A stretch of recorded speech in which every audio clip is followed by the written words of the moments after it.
Hi hello guys welcome back to Aadya colourful. ನಾನು Suma. Friends, ಇವತ್ತಿನ ವಿಡಿಯೋದಲ್ಲಿ ಒಂದು ಸ್ವೀಟ್ ರೆಸಿಪಿನ ನಾನು ಶೇರ್ ಮಾಡ್ತಾ ಇದ್ದೀನಿ.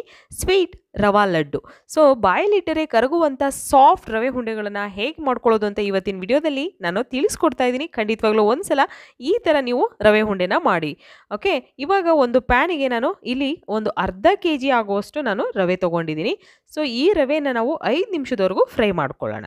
ಫ್ರೆಂಡ್ಸ್, ನೀವ್ಯಾರಾದರೂ ಫಸ್ಟ್ ಟೈಮ್ ನನ್ನ ಚಾನಲ್ಗೆ ವಿಸಿಟ್ ಮಾಡಿದರೆ ಪ್ಲೀಸ್ ನನ್ನ ಚಾನಲ್ನ ಸಬ್ಸ್ಕ್ರೈಬ್ ಮಾಡ್ಕೊಳ್ಳಿ, ಹಾಗೆ ಲೈಕ್ ಮಾಡಿ ಮತ್ತು ಶೇರ್ ಮಾಡಿ. ಫ್ರೆಂಡ್ಸ್ ನೋಡಿ, ಇವಾಗ ಸ್ವಲ್ಪ ಕಲರ್ ಚೇಂಜ್ ಆಗಬೇಕು, ಹಾಗೆ ನಾವು ಫ್ರೈ ಮಾಡ್ಕೋಬೇಕು. ಆದರೆ ಸ್ಟವ್ನ ಲೋ ಫ್ಲೇಮಲ್ಲೇ ಇಟ್ಕೊಂಡು ನೀವು ಫ್ರೈ ಮಾಡ್ಕೊಳ್ಳಿ. ಸುಮಾರು ಒಂದು 5ರಿಂದ 6 ನಿಮಿಷ ತಗೋಬಹುದು. ನಂತರ ನಾನಿಲ್ಲಿ ಒಂದು 3 ಟೇಬಲ್ ಸ್ಪೂನ್ ಆಗುವಷ್ಟು ತುಪ್ಪ ತಗೋತಾ ಇದ್ದೀನಿ. ತುಪ್ಪ, ಬೆಣ್ಣೆ ಅಥವಾ ವನಸ್ಪತಿ ಯಾವುದನ್ನು ಬೇಕಿದ್ರೂ ನೀವು ಹಾಕ್ಬೋದು. ಸೊ ಇಲ್ಲಿ ನಾನು ಬೆಣ್ಣೆ ತೊಗೊಂಡಿದ್ದೀನಿ. 3 ಟೇಬಲ್ ಸ್ಪೂನ್ ಆಗುವಷ್ಟು ಬೆಣ್ಣೆನ ಉಪಯೋಗಿಸಿ ಈಗ ನಾನು ಫ್ರೈ ಮಾಡ್ಕೋತಾ ಇದ್ದೀನಿ. ಇದನ್ನು ಕೂಡ ಹಾಕಿ ಒಂದು 2ರಿಂದ 3 ನಿಮಿಷದವರೆಗೂ ಫ್ರೈ ಮಾಡ್ಕೋಬೇಕಾಗುತ್ತೆ. ನಂತರ ಇಲ್ಲಿ 2 ಕಪ್ ಆಗುವಷ್ಟು ನಾನು ಕೋಕೋನಟ್ ಪೌಡರ್ನ ತೊಗೊಂಡಿದ್ದೀನಿ. ಅಂದರೆ ಕೋಕೋನಟ್ ಅಂದರೆ ಡ್ರೈ ಕೋಕೋನಟ್, ನಾವು ಕೊಬ್ಬರಿ ತುರಿನ ತೊಗೊಂಡಿದ್ದೀನಿ. ಇಲ್ಲಿ 2 ಕಪ್ ಆಗುವಷ್ಟು ನಾನು ಕೊಬ್ಬರಿ ತುರಿನ ತಗೊಂಡು ಇದನ್ನು ಕೂಡ ಹಾಕ್ಕೊಂಡು ಇವಾಗ ಮಿಕ್ಸ್ ಮಾಡ್ಕೋತಾ ಇದ್ದೀನಿ. ನೀಟಾಗಿ ಇದನ್ನು ಒಂದು ಒಳ್ಳೆ ಮಿಕ್ಸ್ ಕೊಡೋಣ. ಓಕೆ ನೋಡಿ, ಈ ಥರ ನಾನು ಮಿಕ್ಸ್ ಮಾಡ್ಕೋತಾ ಇದ್ದೀನಿ. ಸ್ಟವ್ನ ಲೋ ಫ್ಲೇಮಲ್ಲೇ ಇಟ್ಕೊಳ್ಳಿ ಫ್ರೆಂಡ್ಸ್, ಹೈ ಫ್ಲೇಮ್ ಮಾಡಬೇಡಿ.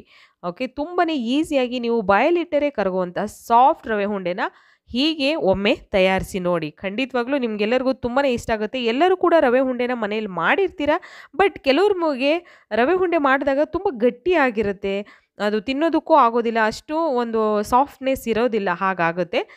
ಇಲ್ಲಿ ನೋಡಿ, ಇವಾಗ ನಾನು 1.5 ಕಪ್ ಆಗೋಷ್ಟು ಸಕ್ಕರೆ ಪುಡಿನ ಹಾಕ್ತಾ ಇದ್ದೀನಿ. ಸಕ್ಕರೆನ ನಾವು ಪೌಡರ್ ಮಾಡಿಕೊಂಡು ಹಾಕ್ತಾ ಇರೋದು 1.5 ಕಪ್ ಆಗೋಷ್ಟು. ನೀವು ಇನ್ನೂ ಸಕ್ಕರೆ ಬೇಕು ಅನ್ನೋದಾದರೆ ನೀವು ಇನ್ನೊಂದು ಸ್ವಲ್ಪ ಉಪಯೋಗಿಸ್ಬೋದು, ಇನ್ನೂ ಒಂದು ಅರ್ಧ ಕಪ್ ಆಗೋಷ್ಟು. ನಂತರ 2 ಟೇಬಲ್ ಸ್ಪೂನ್ ಆಗುವಷ್ಟು ನಾನು ಸಕ್ಕರೆನ ಹಾಕ್ತಾ ಇದ್ದೀನಿ. ಸಕ್ಕರೆ ಪೌಡರ್ ಅಲ್ಲ, ಸಕ್ಕರೆನ ನಾನು ಹಾಕ್ಕೊಂಡು ನಂತರ ಒಂದು 2 ನಿಮಿಷ ಫ್ರೈ ಮಾಡಿ ಈಗ ಬಿಸಿ ಹಾಲನ್ನು ಹಾಕ್ಕೊಳ್ಳೋಣ. ಇಲ್ಲಿ 1 ಕಪ್ ಆಗುವಷ್ಟು ಹಾಲನ್ನು ಹಾಕ್ಕೋತಾ ಇದ್ದೀನಿ ನಾನು. ನೋಡಿಕೊಂಡು ನೀವು ಹಾಲನ್ನು ಹಾಕಬೇಕಾಗುತ್ತೆ, ಯಾಕೆಂದರೆ ಒಂದೇ ಸಲ ಜಾಸ್ತಿ ಹಾಕಿದ್ರೆ ಬೇಗ ತೆಳ್ಳಗಾಗ್ಬಿಡುತ್ತೆ. ಅದಕ್ಕೆ ಸ್ವಲ್ಪನೇ ಹಾಕಿ ಮಿಕ್ಸ್ ಮಾಡ್ತಾ ಬನ್ನಿ. ಇಲ್ಲಿ ನಾನು ಟೋಟಲಾಗಿ ಅರ್ಧ ಲೀಟರ್ ಹಾಲು ತೊಗೊಂಡಿದ್ದೀನಿ.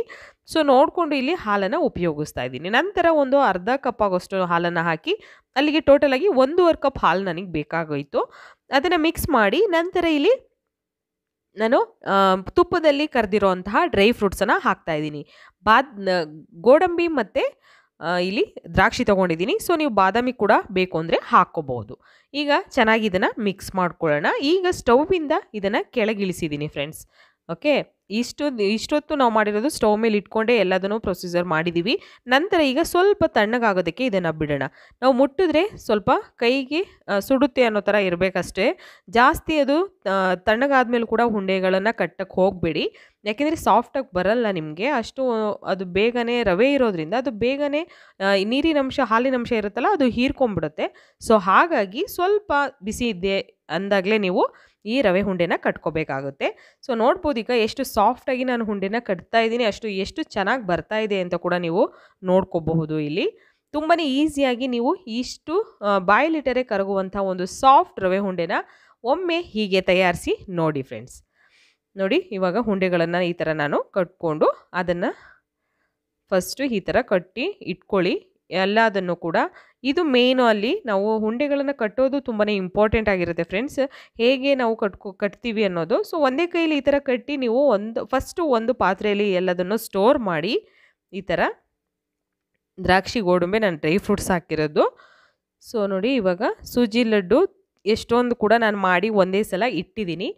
ಈಗ ಇಟ್ಟಿರೋ ಅಂಥದ್ದನ್ನು ಮತ್ತೆ ಒಂದು ಸಲ ನಾವು ಕೈಯಲ್ಲಿ ಅದನ್ನು ತೊಗೊಂಡು ಒಂದು ಶೇಪ್ ಬಂದಿರುತ್ತೆ ಅದು ಟೋಟಲಾಗಿ, ಯಾಕೆಂದರೆ ಅದು ತುಂಬಾ ಒಂದು ಸಲ ನಾವು ಬಿಸಿ ಇದ್ದಾಗ ಹೀಗೆ ಸುಮ್ಮನೆ ಕಟ್ಟಿರ್ತೀವಲ್ಲ, ಮತ್ತೆ ಒಂದು ಸಲ ನೋಡಿ ಈ ಥರ ಮಾಡಿ ಇನ್ನೊಂದು ಬೌಲಿಗೆ ಅಥವಾ ಒಂದು ಪಾತ್ರೆಗೆ ನಾವು ಅದನ್ನು ಟ್ರಾನ್ಸ್ಫರ್ ಮಾಡ್ಕೋಬೇಕು.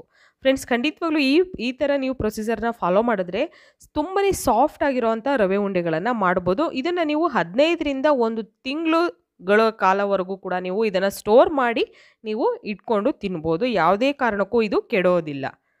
ನೋಡಿ, ತುಂಬಾ ಈಸಿಯಾಗಿ ಸಾಫ್ಟ್ ಆಗಿರುವಂತಹ ರವೆ ಉಂಡೆನ ಬಾಯಲ್ಲಿಟ್ಟರೆ ಕರಗುವಷ್ಟು ಸಾಫ್ಟ್ ಇರುವಂಥ ಒಂದು ರವೆ ಉಂಡೆಗಳನ್ನು ಹೇಗೆ ಮಾಡೋದು ಅಂತ ನಾನು ನಿಮಗೆ ತಿಳಿಸ್ಕೊಟ್ಟಿದ್ದೀನಿ. ನಿಮಗೆಲ್ಲರಿಗೂ ನನ್ನ ವಿಡಿಯೋ ಇಷ್ಟ ಆಗಿದ್ರೆ ಪ್ಲೀಸ್ ನನ್ನ ಚಾನಲ್ನ ಸಬ್ಸ್ಕ್ರೈಬ್ ಮಾಡ್ಕೊಳ್ಳಿ, ಹಾಗೆ ಲೈಕ್ ಮಾಡಿ ಮತ್ತು ಶೇರ್ ಮಾಡಿ ಫ್ರೆಂಡ್ಸ್.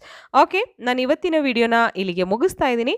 ಮತ್ತೆ ಇನ್ನೊಂದು ಹೊಸ ವಿಡಿಯೋ ಜೊತೆ ಬರ್ತೀನಿ. ಅಲ್ಲಿವರೆಗೂ ಬಾಯ್, ಸಿ ಯು, ಟೇಕ್ ಕೇರ್.